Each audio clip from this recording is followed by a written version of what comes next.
I prostrate the benefactor Buddha Manjushri, whose intellect the sun and cloudless sky, frees from obscurations, holding takes his eye level, assign his realization of natural phenomena, teaching 60 melodious chants, will absorb being trapped in the samsara prison, inflict the suffering of the only child, resounding like the thunder clouds, which awaken from ignorance, breaks sand chains karma. He holds the love sword, which should suffering clean its darkness of ignorance. Inherently pure, heavy attained ten Burmese, possess of perfect knowledge, the great Bodhisattvas, displaying 112 ornaments, bow down to Manjushri, who eliminates one's intellectual ignorance. Om Arambazanade, Om Arambazanade, Om Arambazanade. Through your loving kindness, radiant your supreme knowledge, completely cleanse the darkness of my deluded mind, grants me wisdom.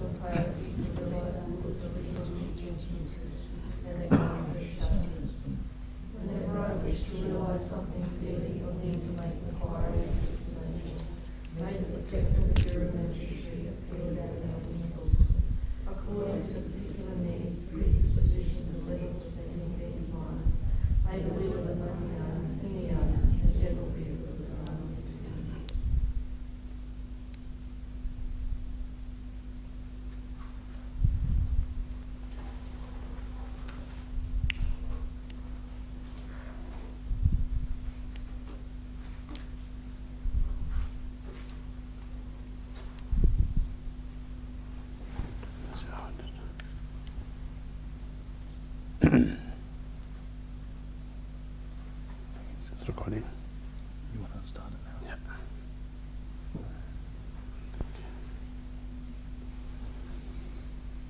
Let's start.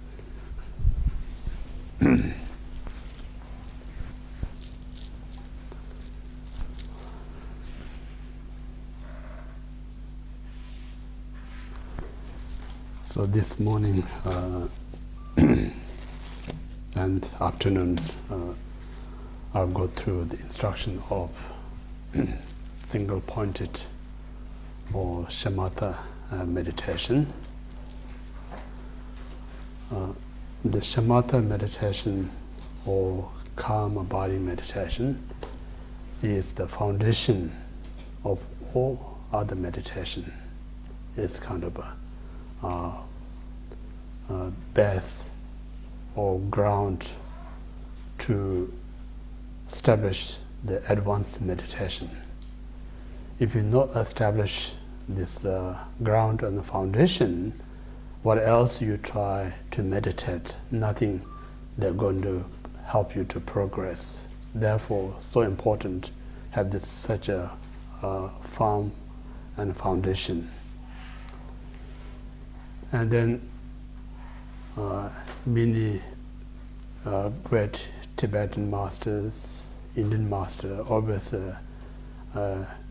referring, saying none of them has a complete knowledge where to instruct us to how to meditate. Yet they always kind of based on what Buddha taught, how to properly meditate. So they use all the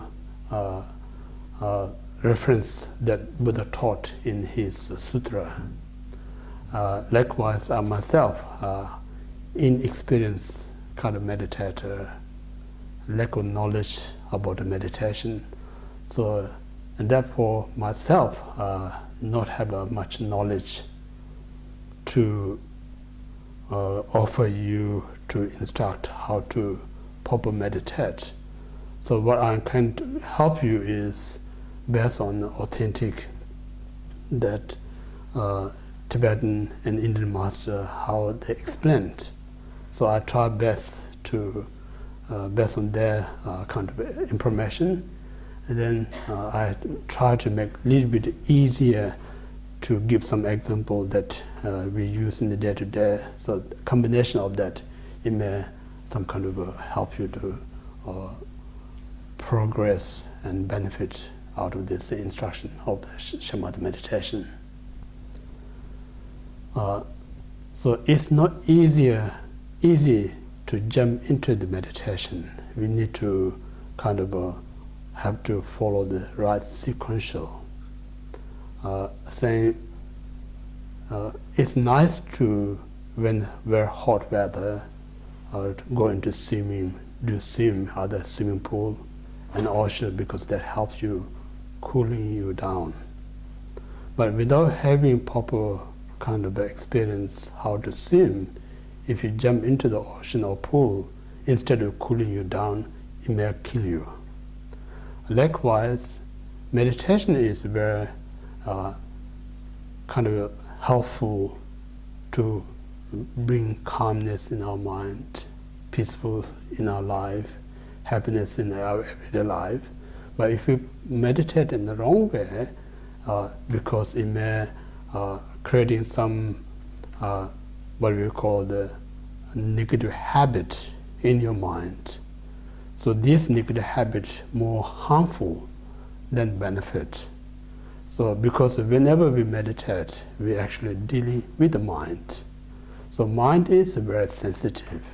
Whatever you put in the mind, no more, no less, according to what you put in your mind, it's going to come out.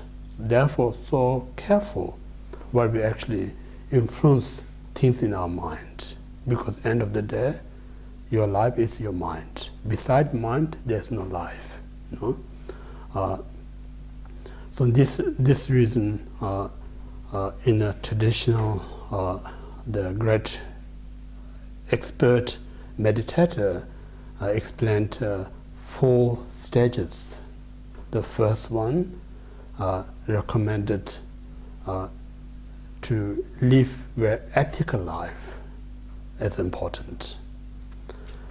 Reason is this ordinary mind is undisciplined mind. This undisciplined mind, there's no rule, regulation, nor another system. So whatever sees, whatever you hear, whatever you touch, then different thought comes one after another. So these thoughts takes you different destinations, creating so much confusion, doubt, negativities. So that very mind is not right mind to understand the profound meaning or instruction of the meditations. So in order to create the right state of mind, to hear clearly the meaning of the meditation, purpose of practice the spiritual path, we need to have a certain clarity mind. We all have this wish to have this clear mind. Just wish is one thing, and reality is another thing. You can have a wish everything that you want, but every that you have a wish not going to manifest without the cause and conditions. If everything comes as you wish, then none of us struggling. You know, none of us we facing difficulties, challenge, because none of us once have that wish. We all wish have opposite than that. The reason we're not achieving as we wish, because of lack of cause and condition. So right at the beginning, I usually say, to living in ethical is not a kind of belief system, not religion kind of that you follow. It's very practical, very logical. So practical and logical, in a sense, what we're describing is that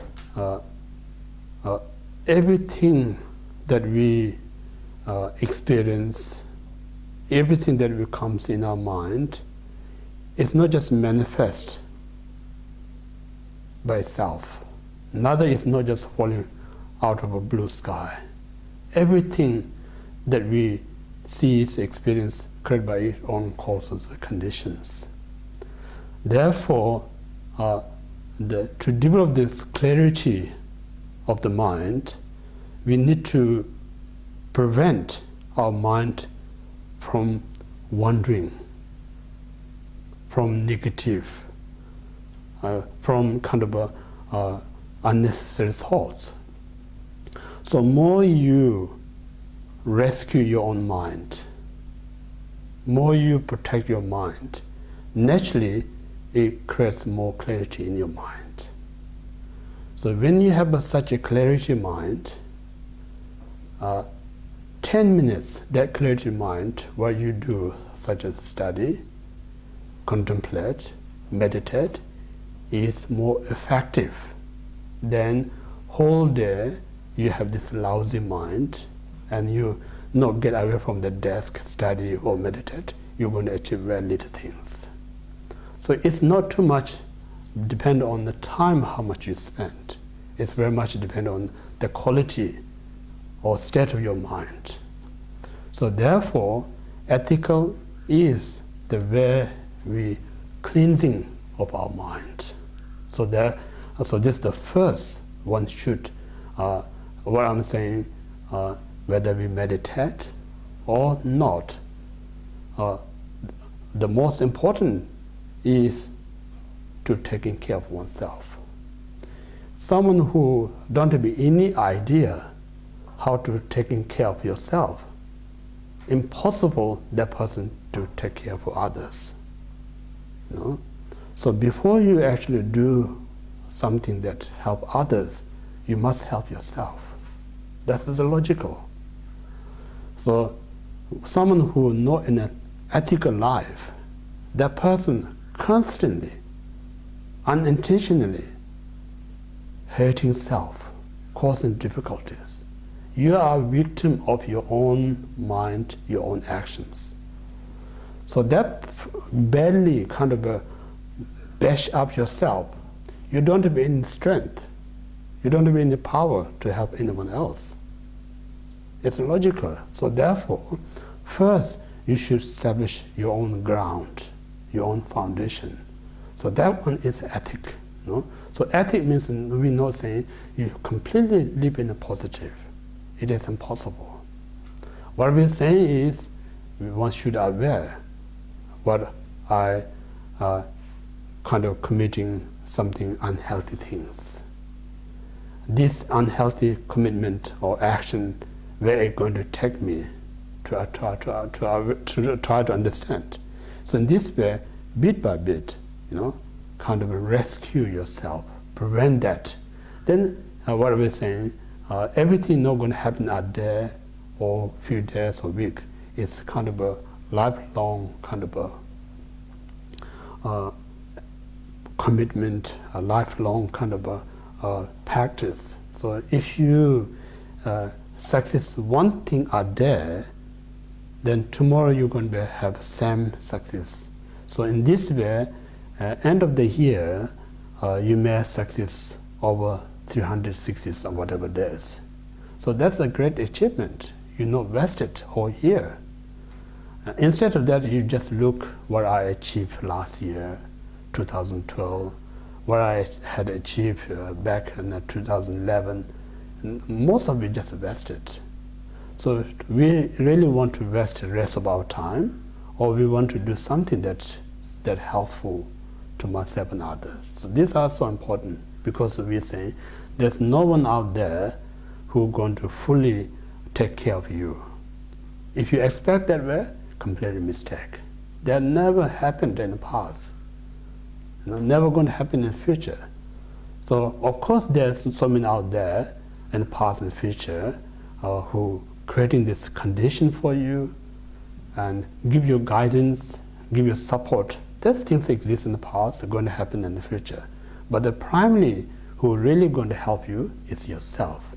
Therefore, you should not expect someone going to fix my problem. That never exists. We're saying if someone can out there fix the problem, as a Buddhist, we say the most person who capable is the Buddha. So Buddha is not just one Buddha, there's countless of Buddha came before us. They already fixed, if they can fix things to others. And then you think about, as a Christian, if someone can fix your problem, only person who can fix our problem is a God. God has this great love to everyone. So why didn't he fix? So why there are so many problems? And the same way in other religions, there's no such a beings exist, other God or Buddha come and rescue you, because they only can guide you, provide you the right environment, explain you the right condition. But the prime who can really help is your own mind. So in this way, everything that I try to remain as an ethical life is nothing to do to please Buddha or God, nothing to do with please my religion or my belief. Everything that I'm doing is to protecting my mind from negative. That's the whole idea. Yeah? So that's the first one need to aware importance of living ethical life. Yeah? Just think about it. If we live an ethical means like having this positive mind, the moment you have a positive mind, that very moment you feel secure. That very moment there is a peace. That very moment there is happiness. Instantly you can aware the reaction, the result when you're in a positive state of mind. But when you're in a negative state of mind, that very moment, if you look in the mind, feels very insecure, feels lots of fear, feels lots of doubt, So many there's unhealthy things. Then why we allowing such yourself in a miserable state, So this, therefore, what many great masters say, who kind of constantly causing your own problem, who not realizing creating all this problem, we say very foolish. So this untrained, uneducated mind is a very foolish mind. But the nature of the mind is not foolish. It's not stubborn. The nature of the mind has a huge potential to grow so many kind of a knowledge you can blossom so many knowledge out of it. So when we have such a great mind, we should not waste it. Take advantage as much as we could while we have this opportunity. So in this way, the first basic what we talk about is to bring the positive thoughts and commit more often positive speech, do more positive things. If you just doing this positive, again, same time, don't expect someone out there who's going to acknowledge me because I'm living the positive things. Then again, make lots of problems. Because where you're living in a positive or ethical life, it's not genuine because you're living because you expect someone else going to acknowledge you. That's not the authentic one. Yeah. So in this way, honestly, what are we saying? Live your own, what we say, clean environment. We always, especially 21st century, everyone concerned about the environment, global warming, all these things. But the real, what we call the healthy environment, not just going to start when the factories close down, cutting the timbers from the forest. The real clean environment starts when our mind is clean. Without the clean our mind, we cannot clean the environment because the environment is a manifestation of the mind. So in that point of view, the ethical life is not only just protecting your own peace and happiness, also it's to protect the entire environment. Because that ethical mind, you're not going to go out and then harm the environment, So in this way, for spiritual point of view, economical point of view, environment point of view, the ethical life is so valuable things. So that's the first one need to establish. So based on this ethical life, and then we have this clarity mind. So this clarity mind means like when our mind, what we're saying, influenced by attachment, anger, jealous, and arrogant, that mind impossible to see the reality how things exist. you're not going to hear the reality, what the wisdom teaching. Because this mind, we call the delusion mind. Why we call the delusion mind? Because this mind obscure you to understand the reality of that. So lesser you have these things, your mind is much a clearer state. So this clarity of the mind may understand. Yeah? So this reason, second is important to study. Because if you haven't done study about the mind, haven't done study about the meditation, then nothing to meditate, nothing to train your mind. So therefore, study is the very important where to progress your meditation, where to increase your wisdom mind. So study. So in that sense, what we're saying, teacher is very important, because the teacher who explains how the things exist, the nature of the mind, how to meditate. So all this information are as our guide, show us the path to get us the destination that we're looking for, peace and happiness. Without the guidance, just imagine, even you in such a beautiful city or country, if you don't have any idea of geographically there's a map, you just hear of this beautiful country or city, you don't have any idea how to go around to look at these beautiful places. So you must have a guidance who know about the town or country, so take you out, they show you how to get this and that place. So under their guidance, then you actually go in this special place, you're going to see nice things. So means like a guide cannot bring this beautiful place to you and show you this and that place. The actual person who's going to see these things with your own eyes. But in order to see your own eyes, you need to guide someone there, show you the path. So same way, Buddhism is saying, Buddha cannot bring you happiness in your life. You can experience it. No? Buddha only can show you a path how to get the happiness.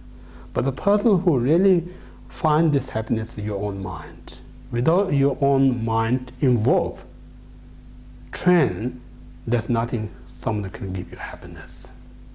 So this, therefore, that study is explained, help us to understand what is the mind, what is the meditation. That's what we're going to talk in this during the retreat time study.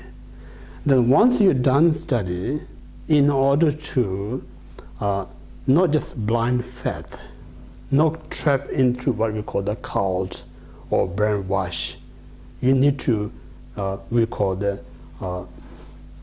you must have this we call the your own awareness, your own wisdom. So how we develop this your own awareness and wisdom is not completely believe what I said, what Buddha said, what other great masters said. Use them as a reference and then exercise your own mind, experiment, you know. So in this way, just intellectually, no matter how you much exercise, is not going to prove you whether it's correct or incorrect. Use them in everyday life. You know, say Buddha, like in the Buddhist philosophy saying, your unethical life is cause of negative. Ethical life is a positive. So when you in such an ethical state of life, just experiment whether this brings as a positive result or negative result.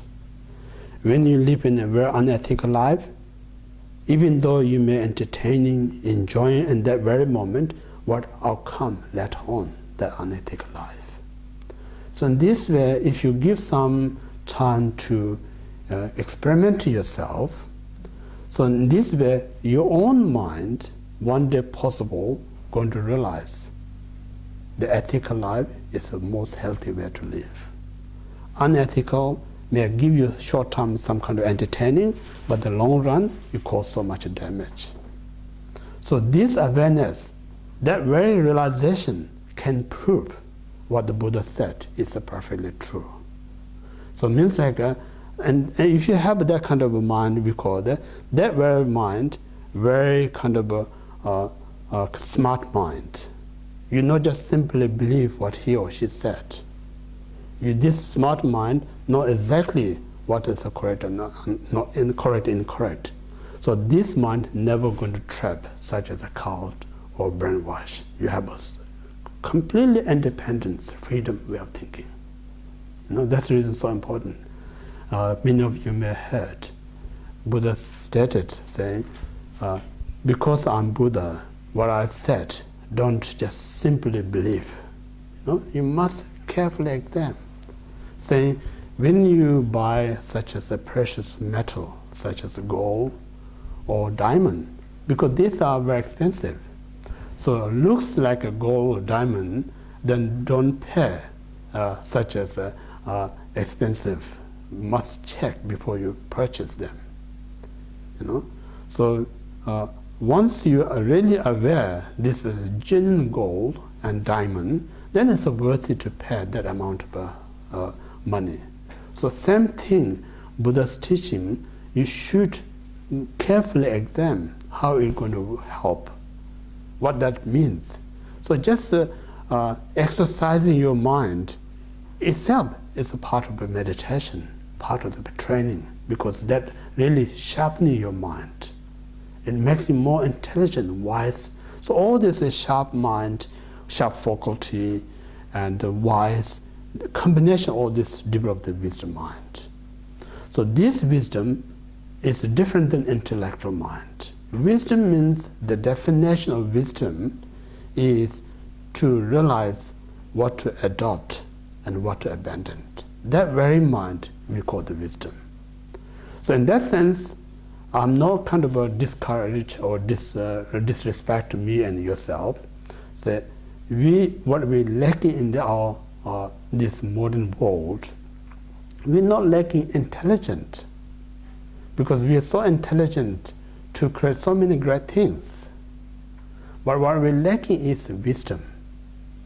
Because of lack of wisdom, we are supposed to adopt that bring us genuinely peace, lasting happiness. We are supposed to adopt them, we constantly abandon them. And things that really bring us lots of stress, concern, worry, difficulties, we should be abandon them, we constantly adopt them. So in that point of view, we are lacking of wisdom, not lack of intelligence. Yeah? So wisdom, what we're saying, you cannot just gain reading book. Wisdom cannot gain just listen someone's talk. Wisdom only can gain based on this information. Then you exercise your mind. So deeply your mind one day going to aware what is healthy, what is unhealthy. Based on that, you're practicing training. This we call the wisdom mind. So in this way, whatever you study, second, you need to really experiment them. That's what we call the contemplation. So through the contemplation, then conclusion is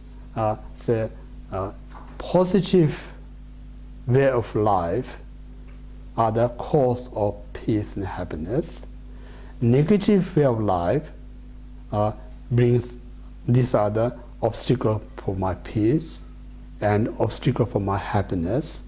And that way, now your mind constantly bring in positive focus, positive concentration. So just always, whatever you do, whether you're having a glass of water, or talking to someone, or doing some of your daily activities, or washing your clothes, or cleaning your house, whatever mundane everyday tasks that we need to perform, our mind always remain in the positive. If you can manage that, then every form of activities are a state of meditation. So it means like the moment you mind in a positive state, it allows you peace. The moment your mind distracts from this positive, then it's kind of disturbs your mind. So this, again, is important. It's not easy, That's the reason we need to kind of spend more time to study, more time to contemplate, more time to meditate, because to establish this system in our mind, it takes a while. You know? So sometimes people say, oh, I get bored. I listen to this often, I contemplate that often, I meditate that often. The repetition itself is what we call the part of the kind of entertaining part. The repetition is where to bring the system in your mental continuum. So once you have a system, then nothing that's difficulties. Effortlessly, you can live in that life. Until that, you're going to find a little bit challenge, because of what we're saying, the existent our system is so much a delusion mind. So we're changing this system in a different way. So just shipping this to is that period of time, lots of people get fail. Lots of people find it hard. So in that very moment, sometimes Buddha is saying, if you such as close to practitioners, or if you close to the teacher such as supervisor, so that very moment, it really helps you to overcome that challenge.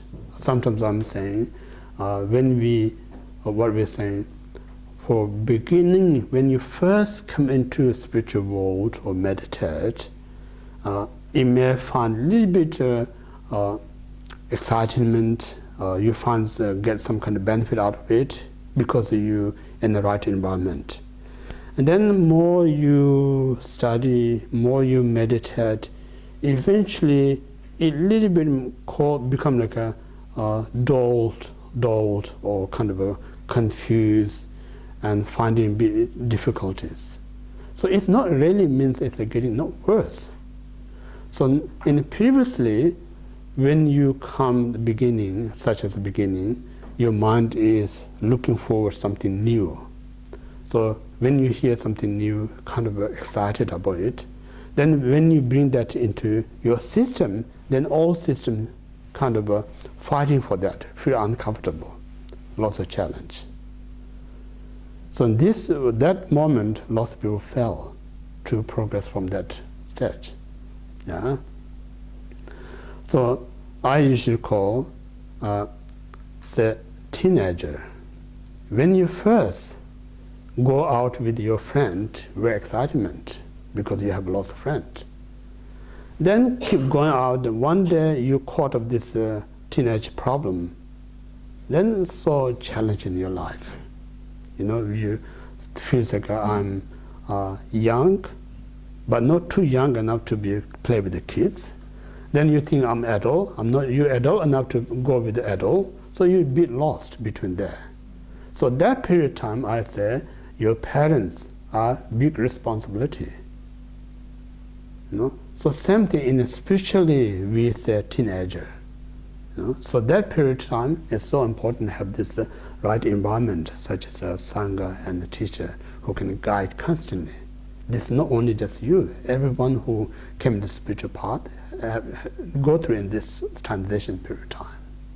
So based on your experience, you have to guide them.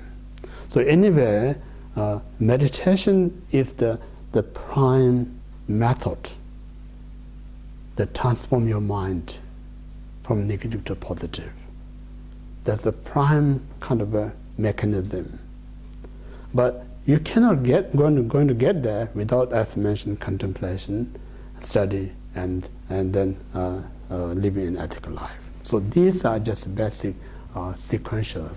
Ethical life first, second study. Based on that, whatever you study, you contemplate. Out of contemplation, what you realize, then you stay in your mind in that. This is what we call meditation. Now, this is just general how the number 1, number 2, number 3, number 4, the right sequential. Now, next one, we need to know what purpose for meditation. What going to be benefit when you meditate? These are important. So to explain these two, the first, we have a choice, we have an option. Option is you have a choice to not to meditate, you have a choice to meditate. It's your choice. So say if we not meditate, so if you not meditate, then where this mind going to be? Just think about it. So when you not meditate, your mind not just going to stay in one place.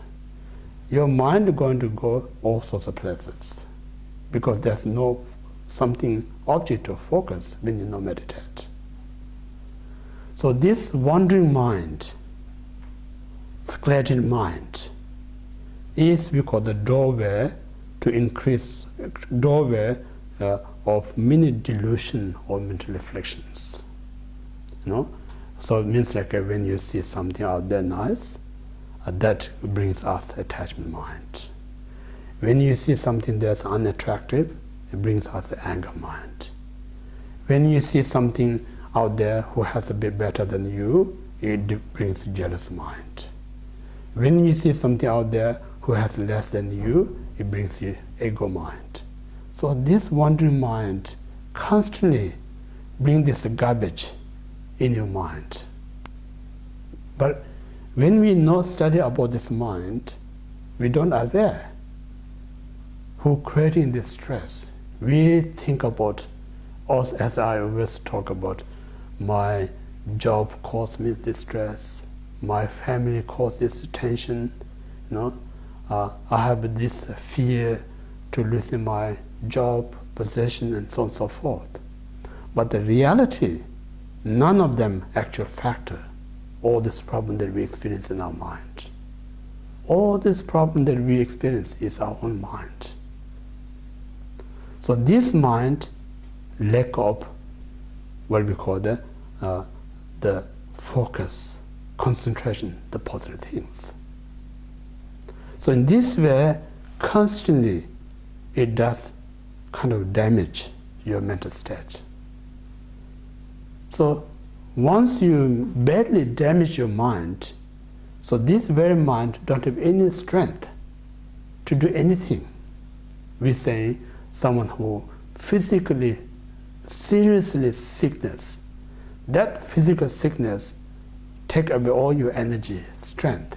Even you don't have a strength to go in the kitchen to make a nice cup of tea yourself. Yeah? So exactly the same thing in our mind. When you constantly bring this negative, then it deeper and deeper, eventually it leads us such as the depressions. Because the depression is not just overnight kind of problem of the mind. It is day to day, week to week that contribute in our mind, then eventually you end up in that state. So once you're in that state, very hard to come out. No? Very difficult to come out. So these are what we're saying, the disadvantage if you not meditate. So meditation is, again, it's not religion kind of a belief system. I say Buddhist philosophy is a universal philosophy. It's very scientific. And therefore, I think nowadays, science who working with the mind, science who working with the positive emotion or feeling, you know, in the Western philosophy, talk a lot about this psychology and so many great practical information there, but still it's very limited. So now what the Buddhas talk about the mind is a complete kind of a set of explain about the mind. Therefore, many now modern science who interested about the mind more study about the Buddhist philosophy in terms of the mind. So in that way, I usually say Buddhist philosophy has so much to contribute to the in our society. We don't have an intention to convert everyone to be Buddhist. I usually say Buddhist philosophy is the medicine for the mind. Yeah? So when you take medicine, you don't need to be that culture, you know, there is different types of medicine, Ayurvedic medicine, Western medicine, herbal medicine. So the definition of medicine is to cure your disease. That's all, nothing else. So same way Buddhist philosophy is just a form of medicine that cure the disease of your mind. So just think about it. It's a very silly, say, this medicine is going to cure my mental problem, but I don't want to take that because I don't want to be Buddhist. That's a very silly way of thinking. Say, I try to medicine that modern medicine, ancient medicine, but then I find some other medicine. That medicine is going to help me, but I refuse because I'm not belong to that culture. That's very silly. The medicine is not have a boundary. Just the only medicine is to cure the disease. So in this way, I say Buddhist philosophy is one of the most complete explanation or set of medicine to heal the mind. So so these are the disadvantages if you not meditate. So in this way, now we need to meditate. Before actually we come into the meditation, one of the great Buddha or Bodhisattva called the Maitreya Buddha. So in Buddhist theory, they say he is going to be future Buddha. So he composed one called the Mahayana Sutra Alamkara. So it means like a great vehicle, great ornament, name of the text. And that text saying, the main Buddhist enemy is the defilement, mental afflictions. So how we describe this mental affliction is this mental affliction is whenever it comes in your mind, instantly it causes harms to you. Harms to you means like instantly it disturbs your peace of your mind. Instantly it brings you negative thoughts in your mind. Instantly it brings you suffering in your life. So the mental affliction doesn't do any good things to you. Always it causes you, disturbs you. That's the job of the mental afflictions. And then second job, when you have this mental affliction, not only just hurting you, also it causes to hurting others. So it's a good experiment. So somebody out there who constantly causing trouble to you, or constantly that person causing trouble to others, not just think of the person's causing me and others, rather think what the person, why he or she causing this trouble to me and other, it's good to investigate. So when you investigate, that person is not different than you. He or she wants the same as you want to be happy and peace. But unfortunately, this person controlled by his own mental afflictions. He don't have any power to stop it. So that very mental affliction cause him or her difficulties, cause others difficulties. That's the job of the mental afflictions. And this very mental affliction is the main, what we call the robber, that steals all your virtues and positive mind. So these principles, of course, they does so many damage, but we can talk about three prime that cause the damage. It damage to you, damage to others, and then also it could distract your positive thoughts, positive emotions. So these we need to identify. We identify means like our own mind, that not nature of the mind, because the nature of what we say, sometimes we say you drink this polluted or kind of water, very dirty water. When you drink some kind of contaminated water, what's going to happen to you is going to sick. So when you get sick, you say, is the water makes you sick or contaminate that makes you sick, if you think about that. We say water makes me sick, but actually not water. The contaminant that in water causes you sick. Yeah? So moment you purify the contaminant, contaminant, and then make this fresh water. Once you remove that contaminant from the water, that fresh water is not going to make you sick. So same thing, our mind is always pure. So my mind does not cause me trouble, neither cause trouble to others, nor it disturb my virtuous mind. But the contaminant of the mind, such as anger, jealous, ego, these are not the nature of the mind. But we're dwelling in that state of mind. So that causes so much trouble. So in this way, this Maitreya Buddha stated 3 principles cause harm to you and others and damage your virtues. So based on this information, then one of the great another Indian master, Shantideva, stated, saying, delusion or mental affliction has 4 problems, 4 difficulties. The first one is saying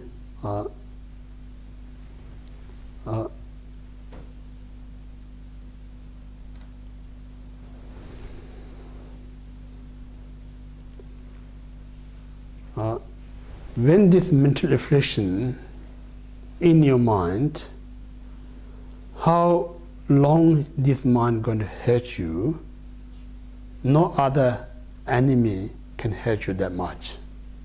For instance, if you have one person, you have so much difficulties, that person only cause you trouble entire this life, longest.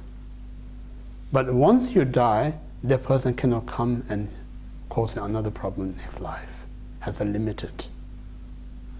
But this mental affliction, when we die, is not just going to separate from your mind, goes to the next life. So there's no end. So in this way, if you really compare your inner enemy and outer enemy, who lasting cause you trouble, actually your inner enemy cause you much lasting problem than outer enemy. So when we have this outer enemy, how much we put effort to defeat that? Try everything. But someone who causes very limited, we put that much effort, then why we not put even more effort, the mind that causes even much longer trouble to ourselves? You know? So in this way, it's so important to identify my inner delusion actually causing much longer period of time trouble me than the outer enemy. So this, I think, I need to do something to resolve. That's the point. That's the reason we meditate. Meditate is nothing but to stop that disturbing mind. That's the one thing. First one. Now, second one, the outer enemy. The worst thing they can do to you is cutting your body or even take your life. But none of them can make you as hell beings. But your mental afflictions, these really make you hell beings, experience the real suffering of the hell beings. So in that sense, your mental afflictions far more danger than outer enemies. So why we so get frightened outer enemy who can cause very limited suffering, but we not have a fear something causes a unbearable suffering. You know? Just think about, even we don't think about the hell or these things because we talk about next life. Just think about when you see your enemy, and Shantideva says, it's your perception. You may think he is my or she is my enemy, but the reality, that person may not have the same perception as you have to him or her. So it means like you own creating yourself this negativity for that person. Yeah? Even though he really as your enemy, but then there's no guarantee he or she has a strength that cause you harm to you. You may cause more harm or get hurt to him or her than what he or she does to you. You know? So why I'm having this fear to that person? Actually, I'm causing more trouble to that person than he or she causing to you. You know? So in this way, it's important. This person who caused or creating this difficulty, what we're saying, the real kind of logical point of view. Yes. Last night I'm talking about this person can create all sorts of conditions that makes you feel uncomfortable. But at the end of the day, it's up to your mind how you respond. If you respond in a negative way, the moment you respond in a negative way, it's going to hurt you.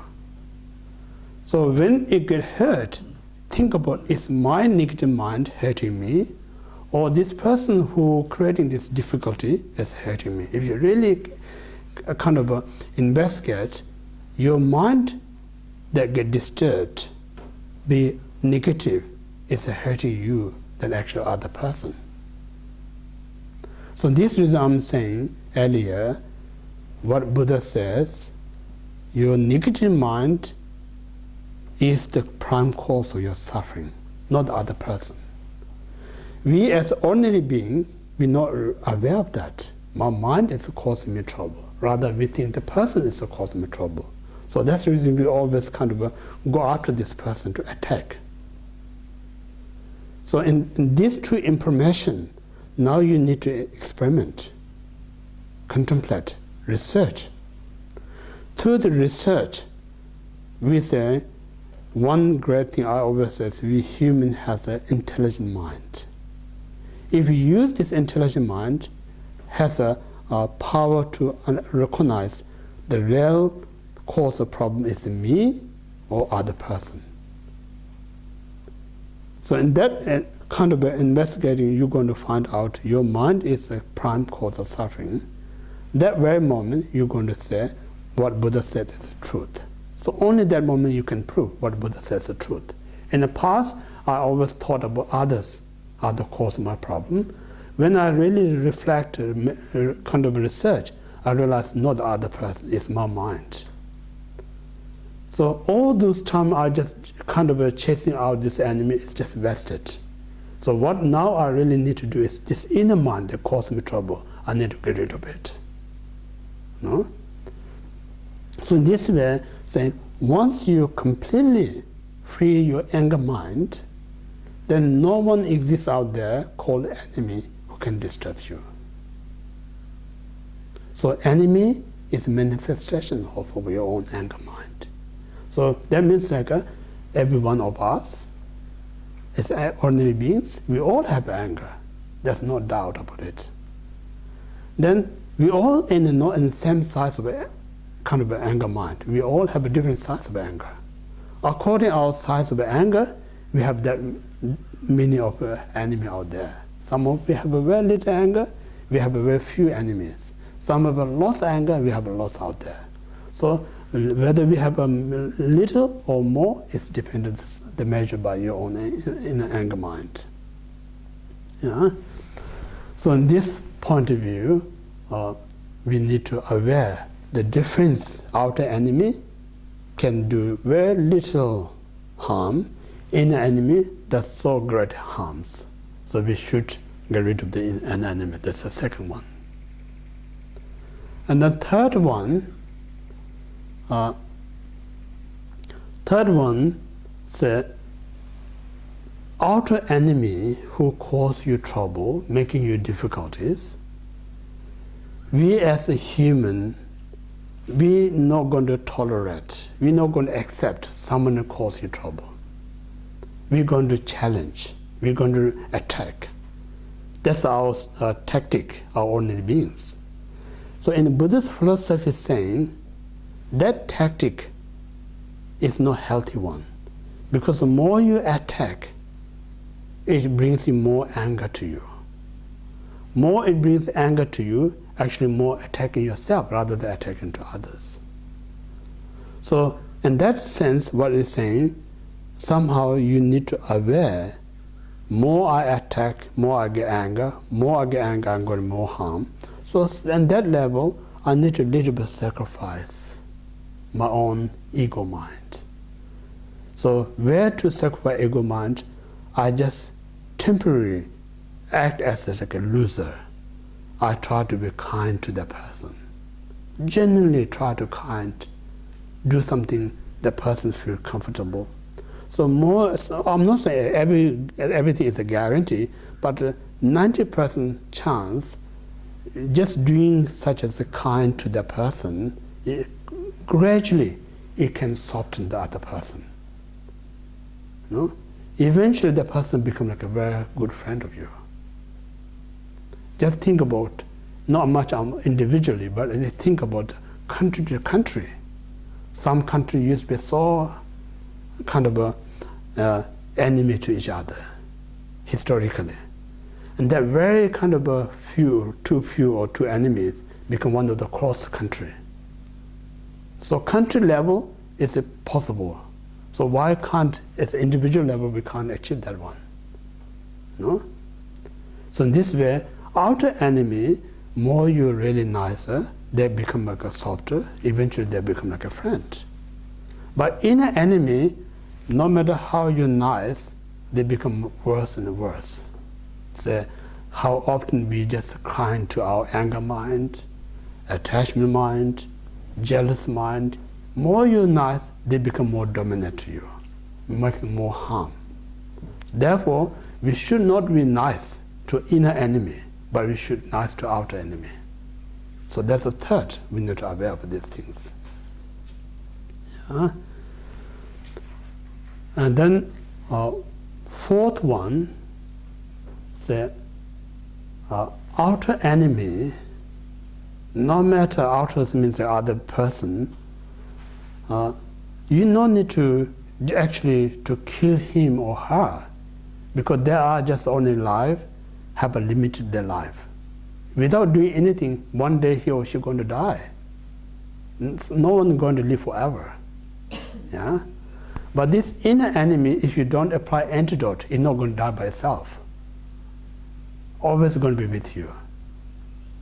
So in this way, we put all the effort to kill your enemy, it's not going to help you. So one you really should kill is an inner enemy.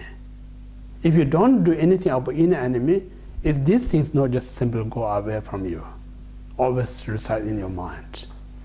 So these 4 steps is so important to do. What we're saying, what's the definition of an enemy? The definition of an enemy means that someone or something that constantly brings you suffering. That we call the definition of an enemy. So in that sense, if you look, the person who caused you is bringing you suffering, or your negative mind brings you suffering. Because I'm saying, if you don't closely investigate, we're so much trapped in the appearance, not the reality. So appearance, somebody abuses you, or someone shows this negative expression, or somebody gossip about you, seems like hurting you. But the reality is your own mind. The moment you are in a negative state of mind, it's going to cause you harm. So in this way, it's so important to differentiate cause and conditions. The outer person who causes all this problem is just mere condition, not the cause. If these are the real cause that harms you, then whenever he or she does same things to everyone, then everyone should get upset. Even Buddha and Bodhisattva should be upset. If these are the cause of trouble, then why these people cannot cause harm to Buddha and Bodhisattva? The reason, because Buddha and Bodhisattva means like someone who completely free this negative state of mind. When there's no negative state of mind, no one can harm you. No one can disturb you. So this is a proof, the mind is so important. So in this way, one need to aware this delusion or mental afflictions are the enemy. So purpose of meditation to free this negative emotion, what called the negative emotions, negative thoughts. Then again, if you go more or detail on this defilement, of course there are so many types of mental afflictions. But as we only mind, we need to have some kind of a number so it's be easy to remember these things. Second, our mind, then we talk about there's a 6 root defilement. So 6 root defilements are we talk about attachment, anger, ignorance, doubt, ego, and wrong view. That's 6. So first, like attachment. The attachment, because again, one of the great Indian master, Ayadeva stated in the 400 stanzas,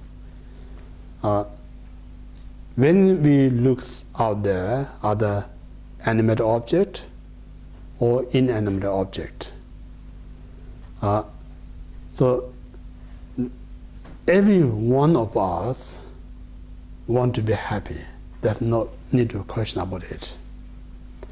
So we think where I'm going to be happy if I have this and that, these beautiful things, then I'm going to make me happy. Yeah. So in the Ayadeva stated, beauty is not exist out there. It's a state of your mind. But this ignorance mind kind of telling you, oh, this object is such a great things, beautiful things. If you get this one, you're going to be happy. And then we believe this ignorance mind. This ignorance has a so kind of a, what we call the sneaky or kind of intelligent self. When you get these things, it gives you some kind of a satisfaction. It gives you some kind of pleasure out of it. But that pleasure is only temporary. It's not real pleasure there. Because there's a real pleasure there, then we put all this effort to get this one, now I got it, then why I want another one? Because the reason I want another one, now this object stopped to give me pleasure. So the moment it stopped to give me pleasure, now ignorance mind telling me you shall have another one. So in this way, there's never end. We just one after another, and we almost virtually got everything, even there's no room to fit everything, but still there's no happiness. If those are the true cause of happiness, more we got, we should be more happier. We got everything. If you look at our house, our happiness not increase, but our junk is increase. Yeah? So in this way, now you say this ignorance telling me the truth or deceiving me. If you really look, your own ignorance deceiving you. And that way, this ignorance we call the fundamental cause that causes stress. This is a fundamental cause, all sorts of sickness, mental and physical. This ignorance is a fundamental cause that economically crash. So we primarily release this ignorance mind.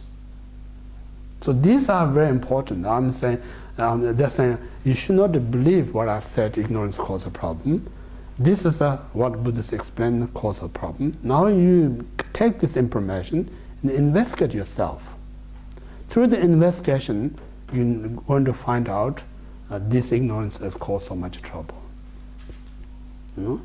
So this very ignorance tells you, oh, this person telling you such bad things, does so many harmful things to you. And then you believe on that, you get upset, you get anger, and all this kind of causes so much troubles. So anyway, these are we call the 6 root delusion: anger, attachment, ignorance, ego, jealous, and this wrong view. So from these 6, then many other what we call the defile or mental affliction arise. Again, these 6 root defilement in the Buddhists talk about, when we talk about the mind, there is a principal mind, and then there is a secondary mind. So these 6 delusions are secondary mind. So secondary mind, what really is saying is, my principal mind, when I look at this cup, there's 2 types of mind, principle. My eye consciousness sees this cup, then my mental consciousness think of this cup. So when I just think about this cup, see it's a cup, that very mind not discriminate beautiful or ugly, whatever. Then second thought comes up, so oh, this is so beautiful cup, or this is so ugly cup, kind of explaining about this cup, that we call the secondary mind. So this secondary mind, they influence your principal mind. Then you see, kind of make mistake. So sometimes I say, either your friend or your partner. Yeah? So you may not have any issue when you see something. Then some friends telling you something good and bad, or your partner telling you something good and bad. The moment you hear their comment, then you start to see different than what you used to see things. So that means that secondary mind is more like influence in your mind. Yeah? Therefore, when we meditate, it's important. When we meditate, we just remain in the principal state of mind. Just look at a cup as cup, nothing else. So moment this your thought explain, oh, this is beautiful, that moment you're wandering your mind to get distracted mind. You're not meditating. You know? Therefore, in the shamatha meditation, we use one single object, such as flower. So just whole idea is we inactive this secondary mind. So less inactive, what we call the more inactive, then your mind become more concentrate. Or that concentration, it helps you to stabilize your mind. You know? So more you stabilize your mind, what we're saying, stabilize means like now this mind less influenced by these mental reflections. So less influence this your mind. So this mind has a greater opportunity see the reality of the object where you're seeing things. So this means like you can't force your mind to see the reality. It's not going to happen. Only going to happen your mind in a state of calm and relaxed. Then you're going to see the reality how things exist. So it's a vast differences. I say when you get drunk, how you see the world is one thing. When you hang over or you not get drunk, what you see the world is another thing. So now you say, when I'm not drunk, where I see things is one thing. When I get drunk, I see another things. So that proves the state of the mind, how we perceive, how we project out there. Because when you get drunk, you're not seeing the reality. No? When you not get drunk, you can see the reality. So these two is vast differences. So in this reason, meditation is the method to what we call the to overcome this what what you call the delusion. Yeah. So these are what we talk about the things that we need to purify during the meditation. So now come into the meditation. This is just briefly we talk about what we need to pray when we meditate. This is a delusion. So now to actually when we meditate, as I mentioned earlier, I myself not qualified to talk about meditation because I haven't got that great experience. So I use such a great master's quotation. So great Indian master Atisha, the 11th century, the most outstanding Indian master, he stated, without having all the right cause and condition, if you try to meditate, no matter how many years, nothing going to happen, anything out of it. So if you really want a successful meditator, you must have all the right cause and condition. If you have all the right cause and condition, within a short period of time, you can achieve so many things.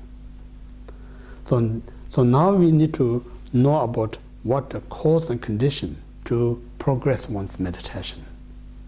So cause and condition, then again stated by great Indian master Kamalashila is again, Kamalashila is actually came much earlier than Atisha Dipamkara. He was in the 8th century great master, one of the top Indian master, 8th century. So in his meditation instruction, saying there's 6 conditions required to meditate. These are very important. If you have all the right conditions, then one can be very successful to meditate. If you miss one of them, still you can achieve something, but you're not going to achieve complete, because a Buddhist, as a principal view, is interdependent origination. That means every result is dependent on the cause. If you have complete cause and condition, then you're going to have a complete result. If you have this partial cause and condition, then only you're going to have this partial result. Impossible you have a complete result that come out from the partial cause and condition. So in this way, now we just go through the 6th condition to start to meditate. So first condition is we call the right place. When you meditate, it's important to right place. Again, it's important not to contradict. We talk about the beginner kind of stage of the meditation and advanced stage of the meditation. There's 2 things. When you're in advanced stage, then there's no right place or wrong place. Every place is right place to meditate. But as a beginner, we should have a right place. So that means as a beginner, means our mind, we all know, as what we call the monkey mind. So why we call the monkey mind? Because it cannot sit still. Always kind of jumping one tree to the next tree. So this ordinary mind cannot concentrate. While we're thinking one, then another thought comes up that takes another place, and then before we finish another thought. So within a few minutes, our thoughts are everywhere. So this very wandering, agitated mind, if you meditate place where there's so many going on, you cannot concentrate. Impossible. Because your mind already is so kind of wandering, then all the conditions so much destructive, then you cannot concentrate. Therefore, saying 2 things, physical secluded place and mental secluded place. 2 things, double secluded, isolated place. So physical secluded means like a place where you meditate is no one that disturbs you. Such this environment, surrounded the nature. There's no kind of coming in and out, so no one disturbs. So physically,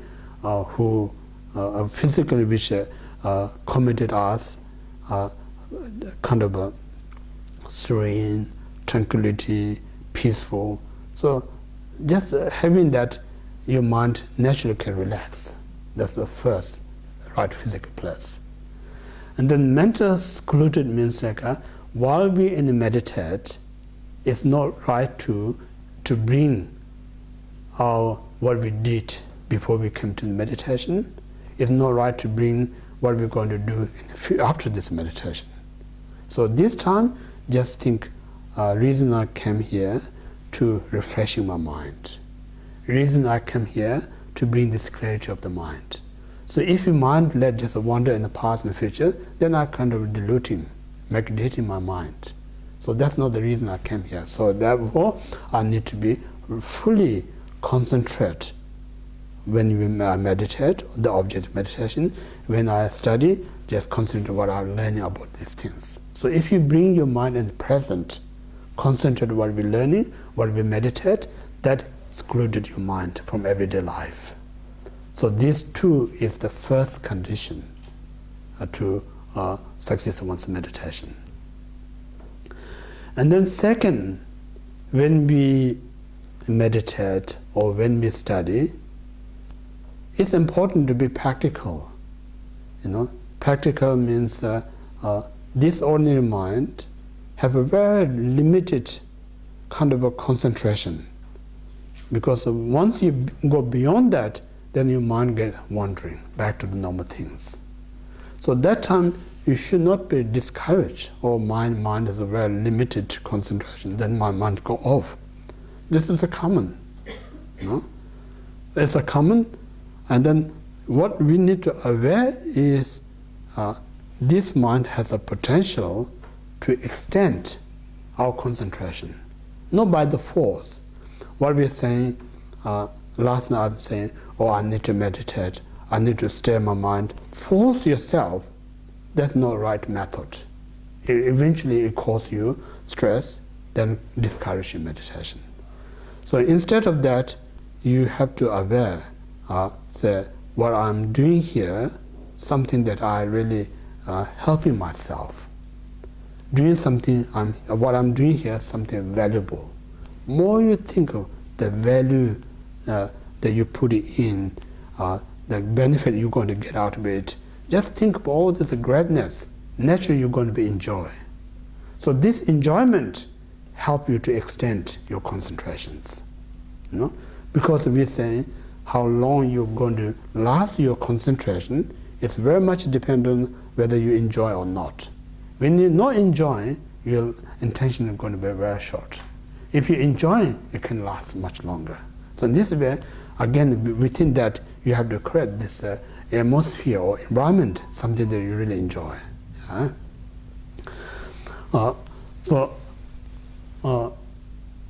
The second condition, so what we're saying is when your mind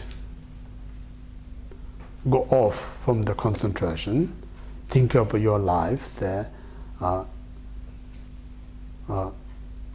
whatever you do right now, whatever you have right now, think, oh, after this retreat, I'll go back, do these things, get more. Should have more than what I have now. I should have more better than what I have now. So the moment you think, I want more, I want to have a better, these are the obstacles for your meditations. It's good to think. I usually say, if you have more than what you got, that's not guarantee going to make you extra happiness. If you have a better than what you got, I'm talking material point of view, it's not going to make you more happier person. Because the more you have, better things you have are the cause of happiness, then how are you going to be answer, say, someone who has lots of things in his or her life, someone who has so many great things in his or her life, but then someone who has a very little, not that much, but that person is more happier than person who got everything. Then how are you going to answer that? If the things that we believe cause really happiness, then the person who has less should be less happier. who has a much happier, but the reality person who got lots less happier, who has less more happier. So that means that these two persons have a different state of the mind. The person who got everything in his and her mind still not satisfying. So mentally it's more poverty. This person materially more poverty, but mentally much more rich. Think I'm quite happy what I got. So in this way, Buddhism says mental richness is more healthy than material richness.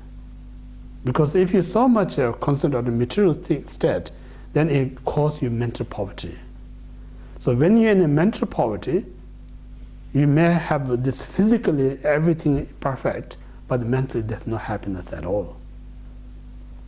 So in this way, again, think about more I get, better things I have, that's no cause of happiness. What I'm really lacking is mental quality. I need to improve better quality. What I'm really lacking is limiting my virtuous, positive mind. I need to increase that. So in this way, we change the object. Instead of we think of material possession, we should think about the quality of the mind. It's important. So we should be more kind of what we call the less desire to have the material mundane things, less kind of what we call the more unsatisfying, the positive state of mind. So that's anyway. Second condition is less desire mind. Yeah, and then third condition is more appreciation. So more appreciation means whatever you got in your life, just think I'm grateful. I have these things. So this appreciation really helps you to grounding. It really helps you to solid. Because when you know appreciate, there's nothing that makes you happy. So in this point of view, our great Indian master Nagarjuna also stated, say, what's the definition of wealth? The definition of wealth means like things that make you happy. That's the definition of wealth. So in our ordinary life, we have everything, but doesn't make you happy. That means that they are not really wealth. So real wealth that makes you happy is the grateful, appreciation. The moment you have appreciation, even you have only just simple things, a glass of water to drink, nothing else, a fancy drink such as a cappuccino or coffee, If you not have a grateful, even you have an expensive drink, nothing going to make you extra happiness. If you're grateful, just having a glass of water is enough to make you immense happiness. Just think about, we live in such a wealthy country, we pay so much money to drink, not much appreciate. Then think about third world country or poor country. Just having one fresh water, glass of water, they're so out of the moon, they're so happy. So and that means like just paying extra not means you're going to have extra happiness. So because the society tells us more you spend money, going to make you more happier. So consumer point of view, is because everything we talk about how to make profit. So in that point of view, we encourage you to spend more and going to have more things. So in reality, we all victim of overspending. Not because we're not spending. So in this point of view, I am saying what we're saying, sometimes we talk about living standards is so high, everything is very expensive. What brings up, I usually think, I'm not kind of an economic type of person, a political person, but Buddhist philosophical point of view, what makes things more and more expensive? Not because of population. Population may cause some kind of contribution, things to be more expensive, but the reality, because we're not satisfying, we want more and more and more, that makes everything expensive. That makes us kind of cause the destruction of the environment. If you really look in our society, our house, our food, So how much we kind of cherish or kind of control this food, this place, actually can accommodate 10 times, I say 10 times bigger than these populations. Actually, really think. But we kind of selfishly are whole. So that makes everything drive me up, the economic, because of the lack of satisfaction. Yeah? So again, think about what I'm saying is, I always say, so don't believe on it. You just research yourself. Unappreciated, I'm not appreciate what I got, not satisfied, you not have appreciate what. So we keep buying, keep spending. That drive up all the economic, everything's go up in expenses. So if you have a grateful, what I usually what we really human require, not that much. I say, how many clothes we need for this life? Not something that we can't affordable, you know. I say, as a monk, I wear this one kind of a maroon and lasts for a few years. Yeah? So I'm human as you human. So we think, I say, usually the food, cloth, place where we live, these are just only give us some kind of a security, how to live a comfortable life. But these are not the cause of happiness. Because our ordinary world, we think these are the cause of happiness, then we more spend, we think we become more happier. That's a mistake. So if you really carefully look, we don't need that much clothes in this life. We only can last, you can live as long as, we say, 110 or 15. So 115 years, how many clothes that we need? We don't need that much. No? So instead of that, we keep buying. So, and if you look in our cupboard, we can open our own clothes shop. You know? So still we're not happy, whatever comes, we buy another one. So that's one kind of happiness. Then same time I usually call, we humans say with so much cost for food. You know, we're buying more than we need. So sometimes the investor is saying like eye is bigger than the stomach. You know? So we almost eat very limited, but we buy like almost we're going to feed the elephant.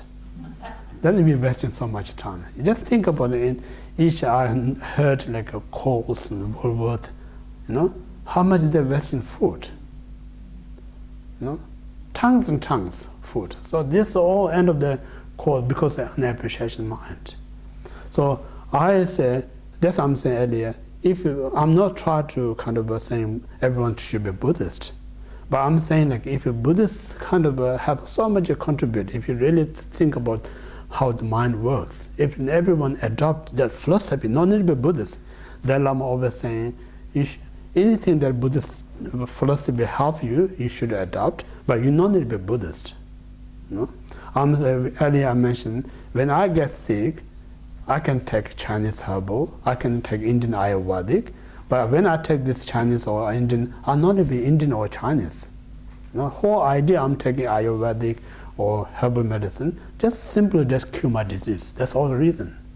So same thing, Buddhist philosophy, if it's to help your mind, makes you more happier, why you not taking it? You know? You don't need to be Buddhist, just because that's what I'm saying. Buddhist philosophy is not just a religion, it's just a science of the mind. You know? It's medicine for the mind. So any medicine that helps you to bring peace in your mind, you know, you should take it, because this one no one owns. There's no kind of copyright. You know? Anyone can have it. Yeah? So in this way, the gratefulness is so important. If you have a grateful, just think about in our world how often we complain our drinks, food. So really is lack of appreciation, really is lack of grateful. Think about in the poor country, even they find something to eat, they're enough to be happy, you know, because they're so grateful. Because we lack of grateful, so we know it. I think that's the one factor I say, loss of food causes sick, because we eat with the wrong motivations, negative state of the mind.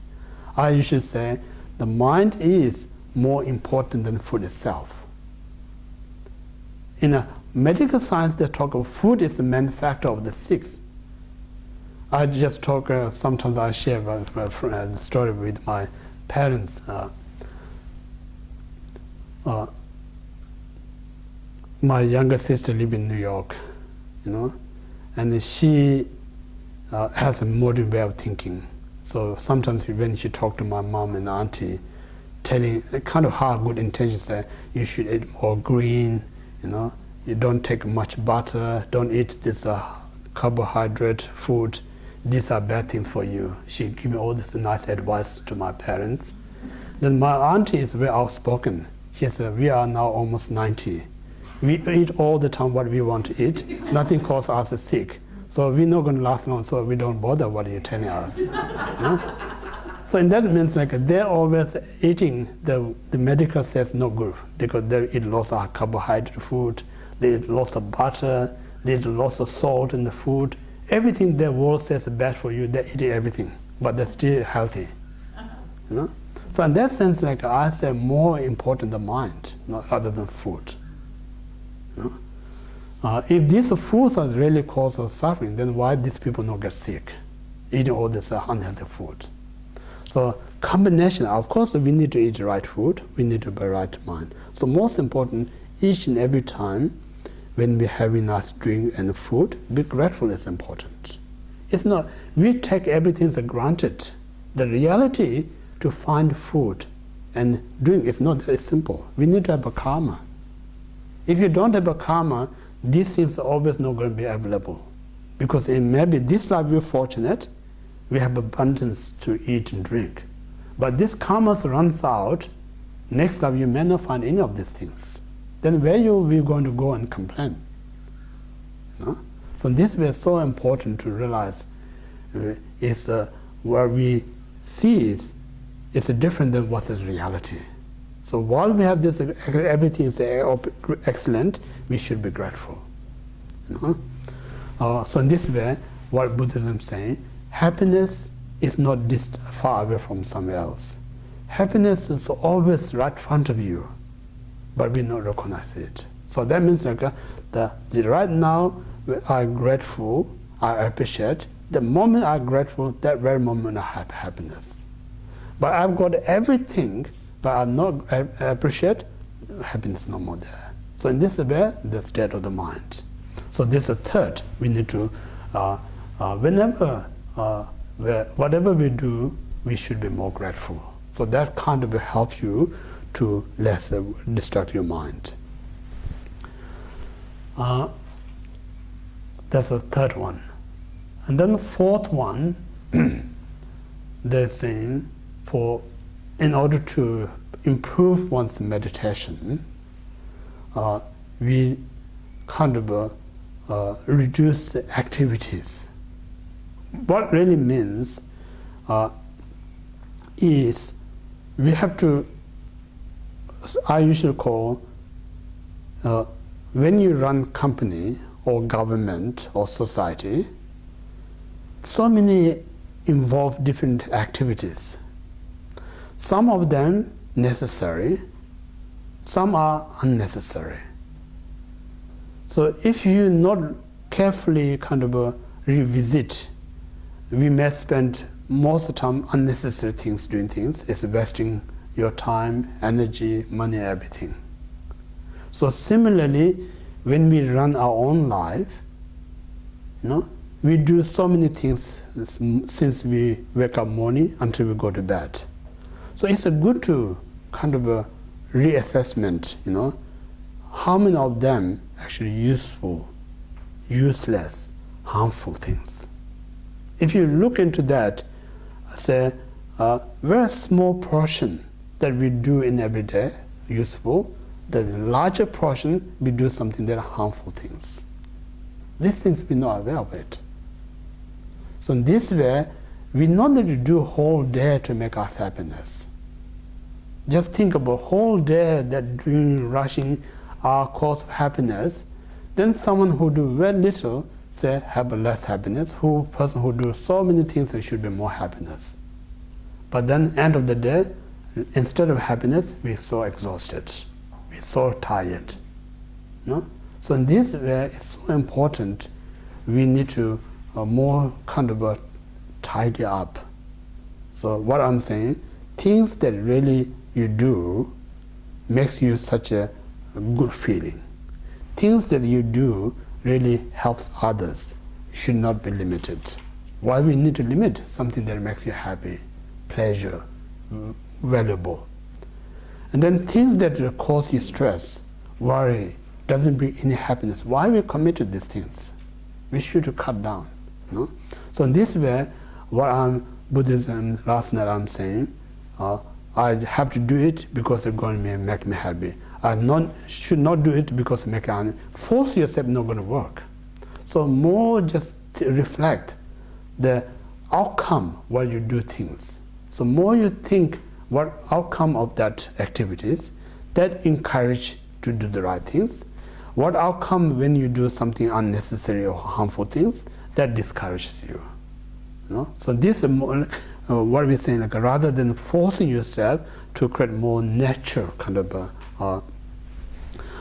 a natural way to kind of dealing or naturally just come this what is valuable, what is less valuable. No? So this fourth, like reduce activities. Reduce means like things that you wasting your time, things that are harming. These things we need to waste it, kind of reduce. The fourth one. Then fifth condition.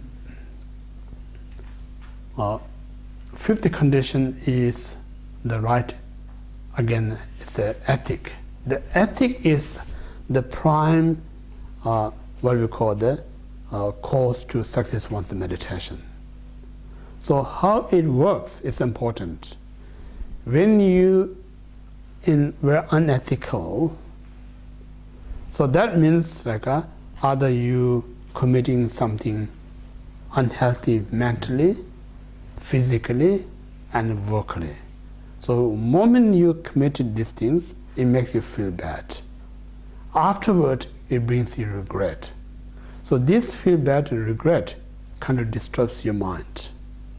So this very disturbed mind is not the right condition to meditate. So when we say, when you meditate, you need to have such a ground that makes you feel so calm, so relaxed. This is important. So what makes you calm to grounding is to what we say, if you live in ethical. If you have a living in ethical life, there's nothing to be regret, nothing to be guilt. Absence of this is itself is to give you some kind of a clarity in your mind, sense of peace in your mind. So when you have a peace and a grounded mind, that really accommodates to lasting your meditation. You know? So this reason ethic is so important, because the ethic kind of help you to something kind of relax your mind, bring your peace of mind. So think about it. We need to know what causes the unethical life is important, and what causes you ethical life is important. Yeah. So things that cause you unethical, because we have so much attachment. When we have attachment, mentally it develops what we call the coveting mind. Vocally we say untruth things, and physically we may stealing, killing, and sexual misconduct and so forth. So all this attachment creating this unethical life. Yeah, that's one thing. Then ethical life means like say cause and effect is important, because whatever I create the cause, this cause is going to bring its own result. So that means like if I live an ethical life, this ethical means like a positive mind, nothing else. You know, the ethical means a positive mind. Positive mind means like a respecting to yourself. I say most best way to respect yourself is living an ethical life. When you live an unethical, that's the worst disrespect yourself. I usually say someone who disrespects you we're not going to be tolerant. We're going to definitely going to be upset to get angry to that person. No? So the most who disrespect you, no one out there, is yourself. Means like you constantly allows you to do these wrong things. This is the most disrespect yourself. So in order to prevent that, you should be respect yourself. To respect yourself means to try to remain your mind to be positive. And say something positive things. Do something positive. All these things, more you say positive, more you do positive, more you think positive, these are the mechanisms that cleanse wash or cleansing your mind. So more you have this creative mind, your meditation naturally much more improved. So that's the fifth condition. Okay, so we stop here. Do the next one afternoon. Tea break.